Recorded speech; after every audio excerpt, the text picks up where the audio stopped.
Hi, it's Wednesday, which means it's time for another video edition of Widower Wednesday. I'm Abel Keogh, author of the book Dating a Widower, and today we're going to talk about what it means to compete with a ghost and why you can never win that competition. Now, the idea for this video comes after a viewer left the following comment on my YouTube channel. They wrote, Abel, could you address the issue or the phrase competing with a ghost? The competing part is separate from the ghost part.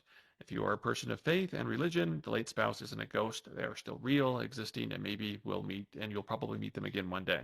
So great question, and I'm going to tackle both parts of this. So when I use the phrase competing with a ghost, what that means is that you're competing with a memory. So when someone dies, they're viewed as perfect, even though we all know they made mistakes and were just as human as the rest of us. So for example, my late wife, Krista, took her own life when she was 7 months pregnant. Lots of horrific things happened there. Long story, you can read more about that in Room for Two if you want. But when people die, though, they are perfect, and you can't compete with a sainted dead spouse. You'll always feel like number two, and you'll never live up to all the wonderful things they did, especially when you're alive making mistakes. So, take Julie, for example. We start dating, and despite, Krista's actions there and some of the bad things that she did, no one talks about that. They talk about all the wonderful things she did. And it's not just my relationship. I see this all the time in client relationships. They know that the late spouse wasn't perfect, but here they are competing with a ghost.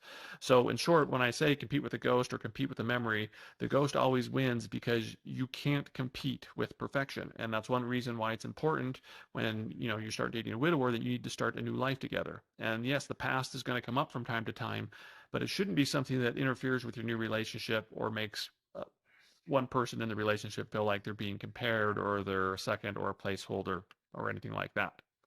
Now, for the religious part of the question, about seeing your spouse again in the next life. Now, if you believe in a concept of heaven, this does add a layer of complexity to widowed relationships. So I am personally religious, and knowing that I'll see my late wife Krista again one day is a great source of comfort, and especially it was in the days and weeks following my late wife's death. But that same belief that Juliana shares, it kind of gives Juliana mixed emotions, especially when we were dating. Now, though she's reached a quiet peace with things now, it's still disconcerting not to have all the answers in this life, but we both do our best to worry about what we can control and focus on making each other number one. And for those who want more insights into how we dealt with the next life issues in our relationship, you can read our book, The Wife in the Next Life, where Juliana shares her story and I share part of mine.